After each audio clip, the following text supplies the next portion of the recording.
Movie की शुरुआत में हमें एक ओल्ड मैन दिखाया जाता है जो कि अच्छे से ड्रेसअप होके एक रेस्टोरेंट आया हुआ है ताकि वो अपनी ऑनलाइन डेटिंग पार्टनर से मिल सके। वैसे इस ओल्ड मैन का नाम रॉय है, साथ ही ओल्ड मैन की डेट का नाम बेटी है, मगर यहाँ पे दोनों ही जने फेक नेम्स यूज करके मिल रहे हैं। इसके बाद ये दोनों अपने पास्ट और हॉबीज को डिस्कस करने लगते हैं। साथ ही ये लोग बातों ही बातों में एक दूसरे को अपने रियल नेम्स भी बता देते हैं। जल्द ही इन दोनों के बीच में अच्छी जमने लगती है तो ये लोग वॉक पे निकल जाते हैं, लेकिन रेस्टोरेंट के बाहर बेटी का पोता कार लेके वेट कर रहा था तो बेटी अपने पोते के साथ यहाँ से चली जाती है। और रही बात रॉय की, वो जल्दी से एक स्ट्रिप क्लब चला जाता है जहाँ एक प्राइवेट रूम में रॉय का पार्टनर विंसेंट दो लोगों को एक इन्वेस्टमेंट स्कीम बता रहा था जिसमें उनका पैसा डबल हो सकता है, लेकिन वो दोनों इस स्कीम पे डाउट जता रहे थे। तो रॉय उन्हें बताता है कि इस स्कीम में इन्वेस्ट करने के लिए $2 लाख चाहिए। अगर हम चारों 50-50 हजार डॉलर इन्वेस्ट करें तो इन्वेस्टमेंट अमाउंट पूरा हो जाएगा और फिर कुछ ही समय में हमारा पैसा डबल हो जाएगा, जिससे हम और हमारी फैमिली हैप्पी लाइफ जी पाएंगे। तो ये सुनकर दोनों आदमी कन्विंस हो जाते हैं कि रॉय के पास एक अच्छी स्कीम है। नेक्स्ट सीन में रॉय और बेटी एक वॉर टाइम मूवी देखने जाते हैं, लेकिन थिएटर से बाहर आते वक्त रॉय के पैरों में तकलीफ होने लगती है जिससे वो लगभग गिर ही जाता है। तो बेटी काफी घबरा जाती है तो रॉय बताता है कि मेरे पैर कमजोर हो चुके हैं जिस वजह से मुझे कभी कभी काफी तकलीफ होती है। नेक्स्ट सीन में रॉय अपने घर को रिनोवेट करवा के उसे एक मीटिंग हॉल बना देता है जहां वो लोग न्यू बिजनेस की डील करने वाले थे। जल्द ही हॉल में सभी इन्वेस्टर आ जाते हैं जो स्कीम में इन्वेस्टमेंट करने वाले थे, लेकिन यहाँ पे 2 रशियंस भी मौजूद थे जो स्कीम में $8 लाख इन्वेस्ट करने वाले थे। तो रॉय इन सभी को एक प्रोस्पेक्ट शो करने लगता है जो इन्वेस्टर्स को काफी पसंद आता है। तो रशियंस रॉय से पूछते हैं कि हमें हमारा प्रॉफिट कितने टाइम में मिल जाएगा। तो रॉय बताता है कि हम लोग इन्वेस्टमेंट की अमाउंट को प्रॉपर्टी खरीदने के लिए यूज करने वाले हैं, जिसे फिर 1 हफ्ते बाद दुगने दामों में बेचा जाएगा और तब आप लोगों को आपकी इन्वेस्टमेंट प्रॉफिट समेत मिल जाएगी। इसके बाद विंसेंट इन्हें एक इलेक्ट्रॉनिक डिवाइस देता है जिसके थ्रू पैसा अकाउंट में ट्रांसफर किया जाना था, लेकिन जब रशियंस अपने हिस्से के इन्वेस्टमेंट अमाउंट को ट्रांसफर करने वाले थे तब एक दूसरे आदमी को खुजली मचने लगती है जो शर्माते हुए रशियंस से पूछता है कि तुम लोग जो इतना बड़ा प्रॉफिट बनाने वाले हो, क्या तुम इस प्रॉफिट में से अपने प्रेसिडेंट को भी हिस्सा दोगे? तो ये बात रशियंस को पसंद नहीं आती जो फिर बिना पैसे ट्रांसफर किए यहाँ से चले जाते हैं। तो बाकी लोग उस आदमी जिसका नाम ब्रायन है उसके टूचेपा के लिए उसे घूर के देखने लगते हैं और कहते हैं कि हमें कैसे भी करके उन रशियंस को मनाना होगा। इसके बाद रॉय बेटी से मिलने चला जाता है, लेकिन यहाँ पे वो जानबूझ के लंगड़ाने लगता है मानो उसे चलने में काफी पेन हो रहा हो। तो बेटी रॉय की हालत देख के उसे अपनी न्यू कार दिखाती है जिसमें बैठकर ये लोग बेटी के घर आ जाते हैं जो कि काफी बड़ा था। बेटी पहले ऑक्सफोर्ड यूनिवर्सिटी में हिस्ट्री प्रोफेसर थी तो वो काफी अमीर है। जिसके बाद बेटी पर्सनली रॉय के लिए डिनर बना के ले आती है। तो रॉय को बेटी की बातों से पता चलता है कि बेटी का हस्बैंड और उसका बेटा गुजर चुके हैं और अब उसका इस दुनिया में सिर्फ उसका पोता ही है। तभी यहाँ पे बेटी का ग्रैंडसन स्टीवन आ जाता है जो रॉय को देख के जरा भी खुश नहीं है। तो वो रॉय से कहता है कि दद्दू, तुम चाहो तो हम तुम्हें तुम्हारे घर तक ड्रॉप कर सकते हैं, जिसके लिए रॉय मान जाता है। तो ये दोनों दादी और पोते रॉय को उसके घर छोड़ने चले जाते हैं, लेकिन बिल्डिंग के बाहर पहुंचने पे बेटी पूछती है कि रॉय, तुम कौन से फ्लोर पर रहते हो? तो रॉय बता देता है कि मैं टॉप फ्लोर पर रहता हूँ। तो ये जान के बेटी काफी सीरियस हो जाती है कि रॉय की पैरों की हालत इतनी खराब है तो वो टॉप फ्लोर तक जाने के लिए सीढ़ियां कैसे चढ़ता होगा। तो बेटी कुछ सोच के रॉय से कहती है कि क्यों ना तुम हमारे घर पे आके रहो, यहाँ पे तो तुम्हारे पैर बिल्कुल खराब हो जाएंगे। लेकिन रॉय इन्हें परेशानी देना नहीं चाहता क्योंकि आखिर जो भी हो वो बेटी के लिए एक स्ट्रेंजर है। जिसके बाद रॉय अपने घर की तरफ बढ़ने लगता है जहाँ कुछ सीढ़ियां चढ़ते ही रॉय की हालत खराब हो जाती है।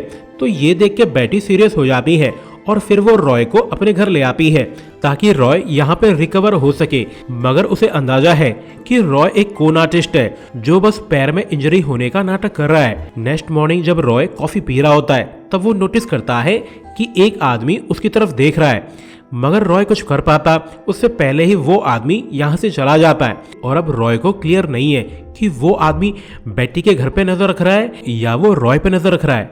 इसके बाद रॉय काम से बाहर जाने लगता है तो स्टीवन कहता है कि मेरी ग्रैंड माँ का ऑर्डर है, मैं आपको वहां तक छोड़ दूं जहां आप जाना चाहते हैं। तो रॉय उसके साथ एक हॉस्पिटल चला जाता है, लेकिन स्टीवन के जाते ही रॉय अपनी ड्रेस बदल के यहाँ से निकल जाता है, जहाँ से वो सीधा अपने ऑफिस जाता है, जहाँ पे इन्वेस्टर्स की सेकंड मीटिंग चालू हो जाती है। तो ब्रायन नाम का आदमी जिसने पिछली मीटिंग में टूशियापा किया था, वो रशियन से माफी मांगने लगता है और बोलता है कि पहले हम चारों 50,000 ईच इन्वेस्ट करने वाले थे, लेकिन अब हम चारों 1 लाख पाउंड पर पर्सन के हिसाब से इन्वेस्ट करने वाले हैं। तो ये सुन के रशियंस भी काफी खुश हैं, जिसके बाद ये लोग अपने हिस्से के पैसों को ट्रांसफर कर देते हैं। इसके बाद रॉय और विंसेंट अपने पार्टनर्स के साथ पार्टी करने लगते हैं। तो हमें पता चलता है कि असल में ये रशियंस कोई इन्वेस्टर नहीं है, इन्हें तो बस रॉय ने नाटक करने के लिए हायर किया है। ये लोग मिलके ब्रायन और उसके पार्टनर को ठगना चाहते थे। इसके कुछ दिनों बाद रॉय और विंसेंट एक बुचर शॉप जाते हैं, जहाँ पे उन्हें वो रशियन मिलता है जो इस शॉप में बुचर का काम करता है। दरअसल ये आदमी रशियन है ही नहीं, ये तो बस एक पॉलिश बुचर है जो रॉय को देख के उससे अपना हिस्सा मांगने लगता है। लेकिन रॉय ये जान के खुश नहीं है कि ये आदमी एग्रीमेंट अमाउंट से भी ज्यादा पैसे मांग रहा है। तो रॉय अपने ठग्स के थ्रू इस आदमी के हाथ तोड़वा देता है। इसके बाद रॉय और विंसेंट बेटी के घर आ जाते हैं, जहां ये फाइनेंस रिलेटेड बातें करने लगते हैं। तभी यहाँ पे बेटी भी आ जाती है। तो रॉय बेटी को बताता है कि विंसेंट मेरा फाइनेंशियल एडवाइजर है जो मेरी विल बनाने में मेरी हेल्प कर रहा है। तो बेटी ये जान के काफी हैरान है कि रॉय के विल में वो भी हिस्सेदार है। तो बेटी रॉय से कहती है कि मुझे तुम्हारी विल का हिस्सा नहीं चाहिए, मैं पहले से ही काफी अमीर हूँ। तो ये लोग बातों ही बातों में पता लगा लेते हैं कि बेटी के पास लगभग 2.5 मिलियन पाउंड मनी है, जो कि काफी बड़ी रकम है। तो हमें एहसास हो जाता है कि अब ये दोनों ठग बेटी के पैसों को ठगना चाहते हैं, जिसके लिए रॉय यहाँ पे रहने आया है। और ऐसा होता भी है, क्योंकि विंसेंट बेटी को वैसे ही इन्वेस्टमेंट स्कीम बताने लगता है, जैसे स्कीम से उसने ब्रायन और उसके साथी को ठगा था। मगर बेटी इतनी भी बेवकूफ नहीं है, वो इन्वेस्टमेंट करने के लिए थोड़ा टाइम मांगने लगती है, क्योंकि वो इस मैटर में स्टीवन की राय लेना चाहती है। लेकिन जब बेटी रात को पानी पीने जाती है तो उसे एक आदमी की परछाई नजर आती है, जिसे देखकर वो काफी डर जाती है। इसके बाद अगले दिन रॉय विंसेंट को मिलकर उसे बताता है कि कोई आदमी बेटी और बेटी के घर पे नजर रख रहा है, और तो और कल उस आदमी ने घर में घुसने की कोशिश भी की थी। ये आदमी हमारे प्लान को फील कर सकता है। तो विंसेंट पूछता है कि क्या हमें अपना प्लान डिले कर देना चाहिए, पर रॉय और इंतजार करना नहीं चाहता। जिसके बाद ये दोनों बेटी से मिलने चले जाते हैं, जहां विंसेंट बेटी से कहता है कि रॉय ने अपनी पिछली इन्वेस्टमेंट में काफी अच्छा पैसा कमाया है। लेकिन बेटी कुछ कह पाती उससे पहले ही स्टीवन यहाँ पे आ जाता है, जो बेटी से कहता है कि पहले तो आप इस अनजान आदमी को अपने घर में ले आई हो, और अब ये आदमी आपको इन्वेस्टमेंट स्कीम में फंसाना चाहता है। आप एक स्ट्रेंजर पे ऐसे भरोसा कैसे कर सकती हो। तो ये सुन के विंसेंट यहाँ से चला जाता है। तो रॉय स्टीवन को समझाता है कि तुम्हें अपने बड़ों से इस तरह से बात करनी नहीं चाहिए। तो स्टीवन अपने बर्ताव के लिए माफी मांगने लगता है। इसके बाद रॉय और बेटी एक रेस्टोरेंट में डिनर करने जाते हैं। तो रॉय बताता है कि लास्ट इन्वेस्टमेंट से मुझे 20,000 का फायदा हुआ है, क्यों ना हम आधा पैसा स्टीवन को दे दें और बाकी पैसों से हम वेकेशन मनाने चलते हैं। तो ये सुन के बेटी काफी खुश है, साथ ही वो वेकेशन की प्लानिंग करने लगती है। तो बेटी डिसाइड करती है कि वो लोग पहले तो पेरिस जाएंगे और फिर बर्लिन। मगर रॉय बर्लिन जाना नहीं चाहता, लेकिन बेटी के इंसिस्ट करने पे वो मान जाता है। इसके बाद ये लोग ट्रिप के लिए तैयारी करने लगते हैं। जल्द ही इनकी शॉपिंग पूरी हो जाती है, पर रॉय नोटिस करता है कि ब्रायन उसे फॉलो कर रहा है। ये वही बंदा है जिसके पैसे रॉय ने ठगे थे, और अब उसे सच्चाई का पता चल चुका है, तो अब वो बदला लेना चाहता है।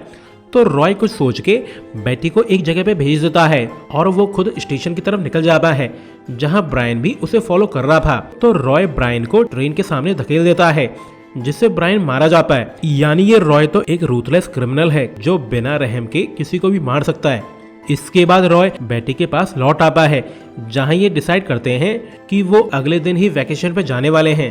अगले दिन ये दोनों वैकेशन मनाने निकल जाते हैं, और अब तक बेटी रॉय को पसंद करने लगी है। लेकिन तभी स्टीवन यहाँ पे आ जाता है, जिसे देखकर रॉय काफी सरप्राइज्ड है कि आखिर ये स्टीवन यहाँ पे क्या कर रहा है। स्टीवन बेटी को रॉय के पास छोड़ना नहीं चाहता, तो वो भी इनके साथ वैकेशन मनाने चला आया। तो बेटी कहती है कि स्टीवन पहले बर्लिन में रह चुका है, तो वो इस जगह को अच्छे से जानता है और वो हमारा टूर गाइड बन सकता है। जिसके बाद स्टीवन इन्हें एक ओल्ड होटल ले जाता है, जहां ये लोग रुकने वाले थे। लेकिन इस बिल्डिंग को देख के रॉय काफी सरप्राइज्ड है, क्योंकि वो यहाँ पे पहले कभी आ चुका है। और फिर स्टीवन इन्हें एक रूम में ले जाता है जहाँ पे स्टीवन कहता है कि मिस्टर रॉय, आप पहले यहाँ पे आ चुके हैं ना। तो ये सुनकर रॉय को एहसास हो जाता है कि स्टीवन उसे इन्वेस्टिगेट कर रहा है। साथ ही अब स्टीवन उसके बारे में काफी कुछ जान चुका है। तो स्टीवन रॉय से कहता है कि मैंने आपके सर्विस रिकॉर्ड्स को चेक किया है, आप पहले इसी फ्लैट में रह चुके हो ना। आखिर ये फ्लैट आपकी यूनिट का हेडक्वार्टर जो था। तो रॉय क्लियर करता है कि वर्ल्ड वॉर के दौरान मैं ब्रिटिश आर्मी को सर्व कर रहा था, तो हमें खबर मिली थी कि एक जर्मन सोल्जर यहाँ पे छुपा हुआ है। तो मैं और मेरा जर्मन ट्रांसलेटर उस जर्मन की तलाश में इस फ्लैट आए थे, लेकिन हमें उस जर्मन को अरेस्ट करने के लिए सोवियत यूनियन की परमिशन लेनी पड़ी थी। एंड एज पर कंडीशन हम यहाँ पे आ तो गए थे, लेकिन हमारे पास ऐसा कुछ भी नहीं था जो हमारी आइडेंटिटी को प्रूव करता हो। और फिर फ्लैट जाके उस जर्मन का वेट करने लगता है। लेकिन हमसे ये गलती हो गई थी कि फ्रैंक ही असल में वो जर्मन स्पाई था जिसे हम पहचान नहीं पाए, मगर उसने हमें पहचान लिया था। तो उसने हम दोनों पे हमला कर दिया, जिसमें मेरा ट्रांसलेटर मारा गया। लेकिन स्टीवन रॉय से कहता है कि तुम झूठ बोल रहे हो, असल में वो जर्मन स्पाई फ्लैट से बाहर जाते ही पकड़ा गया था। तो उसने बताया कि उसने एलाइड आर्मी के लेफ्टिनेंट रॉय को मार दिया है। तो ये सुनकर रॉय काफी शॉक्ड है और फिर वो एक्सेप्ट कर लेता है कि उस दिन असल में रॉय मारा गया था और उसका ट्रांसलेटर जिंदा बच गया था। लेकिन हमारे पास आइडेंटिटी प्रूव करने के लिए कोई भी डॉक्यूमेंट नहीं था। तो ट्रांसलेटर ने रॉय की आइडेंटिटी को एज्यूम कर लिया और वो ट्रांसलेटर मैं ही हूँ जो जर्मनी छोड़ के इंग्लैंड में आके बस गया। इसके बाद रॉय पूछता है कि जब सब कुछ बाहर आ ही गया है तो स्टीवन तुम ये भी बता दो कि तुम मेरे भुलाए हुए अतीत को याद दिला के क्या साबित करना चाहते हो। तो स्टीवन कहता है कि तुम एक जर्मन हो जिसे सजा मिलनी चाहिए थी, लेकिन अब तुम आजाद घूम रहे हो। तो रॉय भी भड़कते हुए बोलता है कि मैं बस एक ट्रांसलेटर था, ना कि कोई वॉर क्रिमिनल। मेरी नेशनलिटी मुझे कोई क्रिमिनल नहीं बना देती। भले ही ब्रिटिशर वॉर जीत गए, मगर तुम्हें इससे ये अथॉरिटी नहीं मिल जाती कि तुम सभी जर्मन्स को क्रिमिनल्स करार कर दो।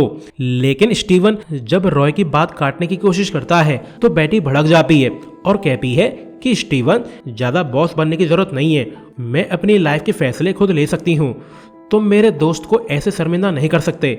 तो स्टीवन चुपचाप यहाँ से चला जाता है। इसके बाद बेटी और रॉय अपनी वैकेशन को पूरा करके घर लौट आते हैं, जहाँ बेटी रॉय से कहती है कि क्यों न तुम विंसेंट को बुला लो ताकि हम दोनों जॉइंट अकाउंट खुलवा के इन्वेस्ट कर सकें। यानी बेटी पूरी तरह से रॉय के जाल में फंस चुकी है। जिसके बाद रॉय विंसेंट के पास जाके उसे बता देता है कि बेटी जॉइंट अकाउंट खुलवाने के लिए राजी हो चुकी है। तो विंसेंट कहता है कि मेरे भाई तुम्हें दोबारा सोच लेना चाहिए, बेटी एक अच्छी लेडी है जो तुमसे सच्चा प्यार करती है, तुम उसके साथ अपनी बाकी की लाइफ को स्पेंड कर सकते हो। वैसे भी तुम्हारे पास अपना बुढ़ापा काटने के लिए काफी पैसा है। पर रॉय उसकी बातों पे ध्यान नहीं देता। इसके बाद ये लोग बेटी के घर चले जाते हैं, जहां विंसेंट बेटी से कुछ पेपर पे साइन करवा लेता है। मगर जब पैसा ट्रांसफर करने की बारी आती है तब बेटी थोड़ा सा हेजिटेट करने लगती है। तो रॉय बेटी के सामने ही अपना सारा पैसा जॉइंट अकाउंट में ट्रांसफर कर देता है। तो ये देख के बेटी को भी हिम्मत मिल जाती है, तो वो भी जॉइंट अकाउंट में अपना पैसा ट्रांसफर कर देती है। जिसके बाद विंसेंट इनसे जॉइंट अकाउंट का पासवर्ड बनाने के लिए कहता है। तो बेटी कुछ सोच के अकाउंट का पासवर्ड लिलीज रख लेती है। इसके बाद रॉय और बेटी ड्रिंक्स करके सेलिब्रेट करने लगते हैं। पर तभी रॉय को किसी का कॉल आता है, पर रॉय बिना ज्यादा बात किए ही कॉल काट देता है। तो बेटी इस सब का रीजन पूछने लगती है। तो रॉय कहता है कि मेरा बेटा लंदन आया हुआ है जो मुझसे मिलना चाहता है, लेकिन मैं उसे मिलना नहीं चाहता। तो बेटी रॉय को समझाती है कि तुम्हें अपने बेटे से मिल लेना चाहिए। तो रॉय बेटी की बात मान जाता है। इसके बाद वो अपना सामान पैक करके यहाँ से निकल जाता है। इसके बाद रॉय अपने फ्लैट जाके ड्रिंक्स करने लगता है, लेकिन जब वो जॉइंट अकाउंट से पैसे विड्रॉ करना चाहता था तो वो देखता है कि उसके बैग में मनी ट्रांसफर करने वाला इलेक्ट्रॉनिक डिवाइस मौजूद नहीं है। तो ये देख के रॉय काफी ज्यादा घबरा जाता है। तो वो जल्दी से बेटी के घर चला जाता है, मगर सरप्राइजिंगली बेटी का पूरा घर खाली था, मानो बेटी इस घर को छोड़ के चली गई हो। लेकिन तभी रॉय को एक रूम में बेटी नजर आ जाती है जो मनी ट्रांसफर करने वाला डिवाइस लेके बैठी हुई थी। तो रॉय बेटी को मनाने की कोशिश करता है, लेकिन बेटी डिवाइस में बटन दबाने लगती है। तो रॉय कंफ्यूज होकर पूछता है कि तुम आखिर कर क्या रही हो।